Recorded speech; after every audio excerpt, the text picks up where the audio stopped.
He tried to find you. He really tried. I'm not talking about the man you saw on the evening news, the ghost in the suit. I am talking about the spirits who wear his face. He wasn't just a name on a ledger. He was a manifestation of a dark hunger that has been hunting your bloodline for generations. The target was you. You have spent your life wondering why you are the black sheep, why the room goes cold when you enter, why you were cast out into the wilderness while the wicked sat at the banquet. Listen to me closely. Your isolation was not a bug in the system. It was the firewall. The exile you've endured, the years of loneliness, the feeling of being different or broken, was the wilderness season. In divine law, no king or queen is permitted to wear the crown until they have first survived the desert. The sand was meant to scour away the ego. The heat was meant to melt the iron in your blood until only the gold remained. This pain isn't bad luck. It is the refining fire, the people who hurt you, the ones who betrayed your trust, the family members who mocked your dreams, the partners who tried to hollow you out. They weren't just toxic people. Let's call them by their true names, spiritual thieves. They were sent to steal your destiny before you could realize you had one. They saw the mark on your forehead before you even looked in the mirror. They tried to put you on their list because they knew that if they could capture your spirit, they could fuel their own darkness for 1,000 years. But the wilderness didn't break you. It fortified you. The very hands that tried to bury you were actually planting a seed. They thought they were finishing you, but they were only fulfilling the first chapter of your exodus. Have you ever walked into a room and felt the atmosphere shift? Not because of what you said, or even what you wore, but because of the sheer weight of your presence. You go to buy a coffee, and for no reason the cashier is abrasive. You walk into a social gathering, and you notice a group of people suddenly go quiet, their eyes darting away. You've been ghosted by friends you were loyal to.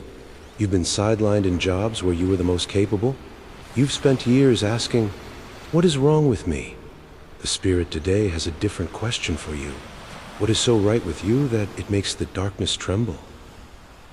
Spiritual repulsion in the realm of divine law, light does not blend with darkness, it irritates it. What you have experienced your entire life is spiritual repulsion.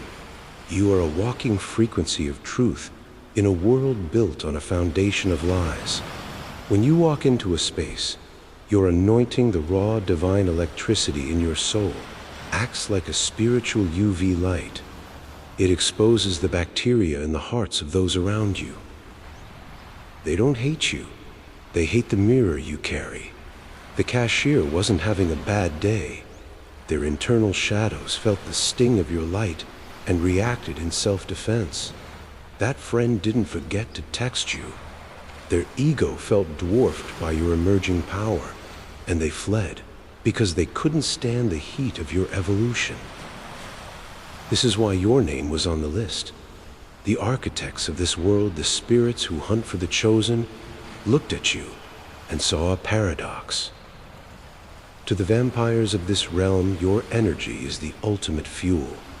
You have a depth of empathy and a reservoir of spirit that they can never possess. They are addicted to your light. They want to harvest it, model it, and use it to power their own hollow empires. But here is the catch.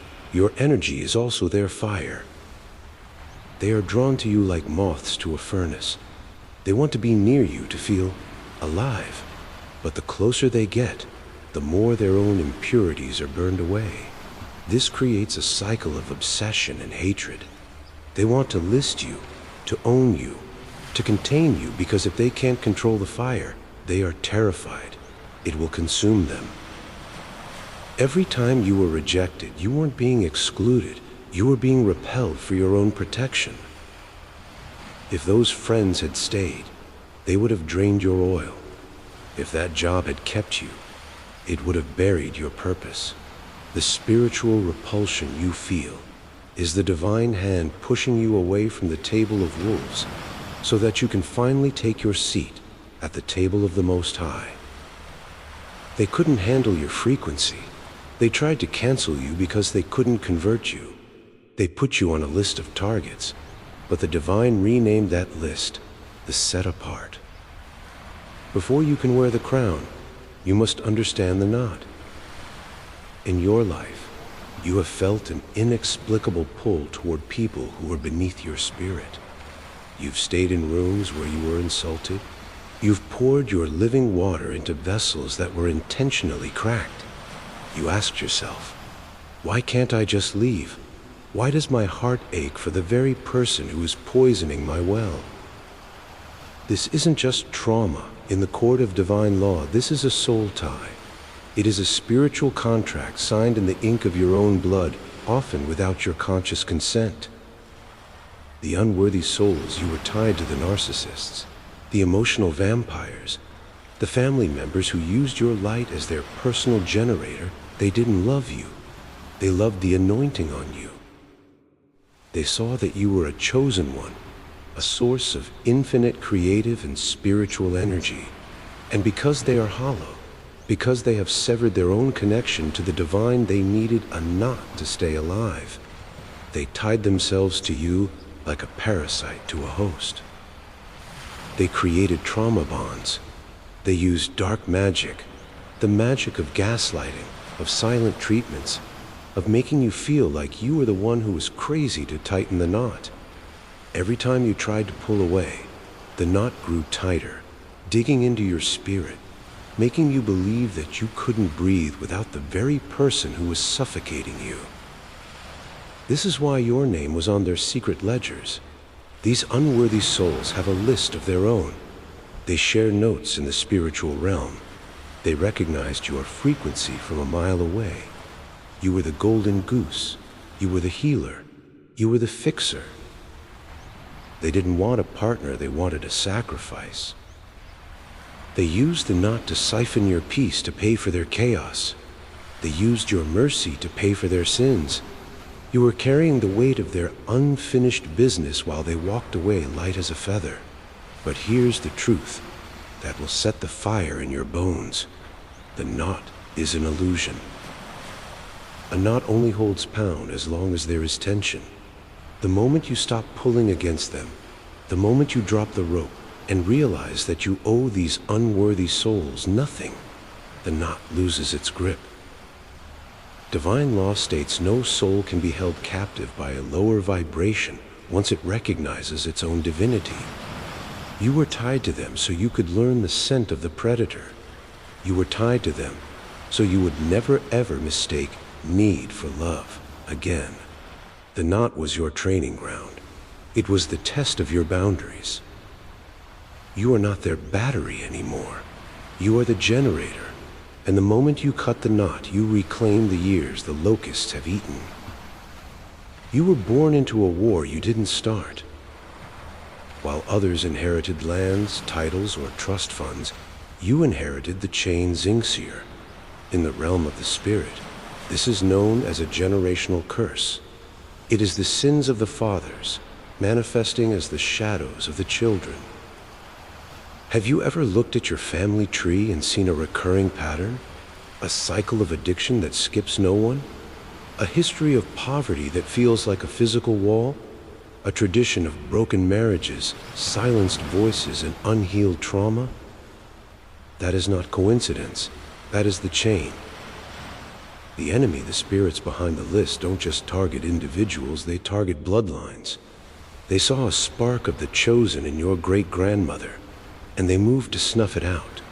They saw a prophet in your father and gave him a bottle or a burden to keep him quiet. They've been tracking your DNA for centuries. They knew that eventually, anomaly would be born. Someone with a soul too big for the cage.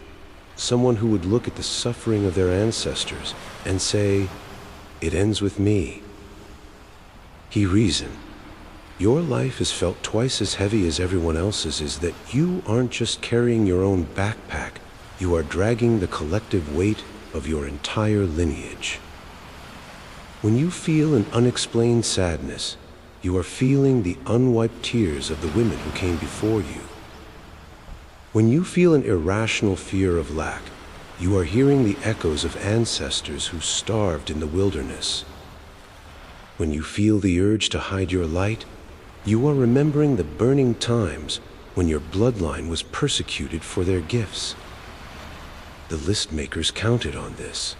They hoped the weight of the Chang would bow your head so low that you would never look up to see the throne waiting for you. They wanted you to be so busy surviving the sins of the Father that you'd never claim the power of the Son.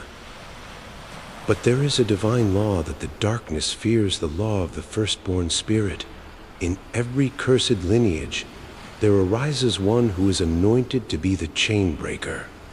This person is given a heavy portion of suffering, yes, but they are also given a double portion of blood fire. Every time you choose healing over bitterness, you are filing away at a link. Every time you speak the truth where your parents lied, you are weakening the iron. Every time you refuse to pass your trauma down to the next generation, you aren't just changing your life, you are retroactively liberating your ancestors. The chain was designed to keep you a prisoner of the past, but you have turned that iron into a ladder. You are climbing out of the pit, and as you rise, the entire bloodline rises with you. The enemy is terrified because they realize they can no longer pull you back. The chain is snapping, the iron is melting, and what remains is the pure, unadulterated gold of the Spirit. They spent your whole life trying to convince you that you were a problem to be solved. They called you too sensitive, too intense, or too difficult. But the truth is much more terrifying to them. You weren't broken. You were unrecognized. The crown is not something you earn through good deeds. It is not a reward for your suffering. In the archives of divine law, the crown is your birthright. You were born with it. It is woven into the architecture of your soul. The list makers didn't put your name down because they wanted to give you a title. They put it down because they were trying to hide the fact that you already had one. The greatest trick the enemy ever played was making the monarch believe they were a beggar. They used the wilderness, the knot, and the chain to create a veil over your eyes. They wanted you to look in the mirror and see a victim, a survivor, or a failure. Because as long as you are focused on your wounds, you are too distracted to notice your authority. A king who doesn't know he is a king will let a peasant rule his kingdom. A queen who has forgotten her crown will beg for crumbs from the table of those who should be bowing at her feet. The crown is a frequency. It is the anointing that tells the universe you have the right to command your reality. When you are in a wilderness, you are being tested to see if you would sell your crown for a moment of comfort. Every time you chose your integrity over a shortcut, every time you chose the hard truth over the easy lie, you were polishing the gold of your birthright. The enemy saw the shine. That's why the attacks got harder as you got older. They weren't trying to ruin your life. They were trying to make you abdicate the throne. They wanted you to say, "It's too much. I don't want this power. I just want to be normal." But you are not normal. You are set apart. The crown represents your divine sovereignty. It means you are no longer subject to the opinions of men or the laws of the matrix. When you wear the crown, you stop asking for permission to exist. You stop explaining yourself to people who are committed to misunderstanding you. You realize that your exile wasn't a punishment. It was a coronation ceremony that no one else was invited to. They listed you because they were afraid of the day you would wake up. They were afraid of the moment you would realize that the list has no power over the one who wrote the law. The crown is back on your head. The amnesia is breaking. Now, it is time to look at what happens to those who tried to keep you in the dark. There is an ancient, terrifying decree in the divine law. I prepare a table before you in the presence of your enemies. For years you sat at their table, eating the crumbs of their validation, begging for a seat in a room that was designed to starve you. But the season has shifted. The divine hand has flipped the board. You aren't begging for a seat anymore. You have become the host. Your enemies, those spiritual thieves who put your name on their lists, made a fatal calculation. They thought your light was a renewable resource they could harvest forever. They thought they could betray you, smear your name and discard you, only to find you waiting for them whenever they got hungry again. But you were gone. You have crossed the Red Sea of your own trauma, and the waters have closed behind you. Your absence is the greatest punishment they will ever endure. Why? Because they are hungry ghosts. They have no light of their own. They are moon souls, who can only shine by reflecting the sun of a chosen one. Now that you have withdrawn your sun, they are sitting in the absolute freezing dark of their own making. They are currently haunting a house that you have already left. They are still talking about you. They are still checking your pages. They are still trying to find the list to see where you went. They are starving for the living water you used to provide for free. They try to find it in others, but they find only sand. No one listens like you. No one heals like you. No one provides that divine spark like you. They didn't just lose a friend or a partner. They lost their access to the throne. You do not need to lift a finger for revenge. In divine law, revenge is a low vibration. To seek revenge is to stay tied to the knot. Your vindication is simply your success.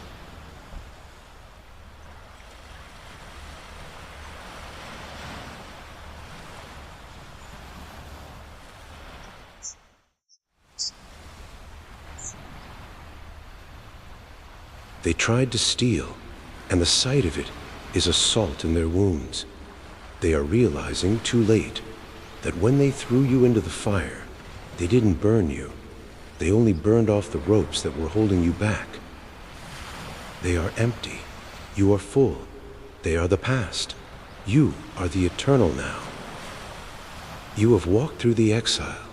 You have seen the repulsion for what it truly is. You have untied the knot, snapped the chain, and felt the weight of the crown upon your brow. There is only one thing left to do. You must step out of the wilderness and onto the throne. The list that once held your name is being cast into the refining fire. Every curse that was whispered against your bloodline, every lie that was told to keep you small, and every spiritual debt you thought you owed to the unworthy, it is all being dissolved in this moment. The anointing is not a feeling. It is a legal status in the kingdom of the Spirit. It means you are now untouchable to the lower vibrations. It means that from this day forward, you do not look for your value in the eyes of the hungry ghosts. You look for it in the divine law that created you. You are the prophet of your own life. You are the monarch of your own peace. The oil is being poured over your head right now. It is running down your robes, washing away the dust of the desert and sealing the cracks in your heart. The enemy is watching this video through your eyes, and they are trembling because they see it. They see the change in your gaze. They see that the victim has died and the sovereign has risen. You are no longer listed. You are enthroned. This is your moment of public declaration. In the realm of the Spirit, words are the seeds of creation. By speaking your truth, you lock the door to the past and open the gates to your kingdom. Leave the wilderness behind in the comments. Let the world and the spirits watching know that the hunt is over. Type these words with the weight of a king's signature. I break the curse. I wear the crown. Say it until your blood believes it. Say it until the walls of your isolation crumble. You are home. You are whole. You are chosen.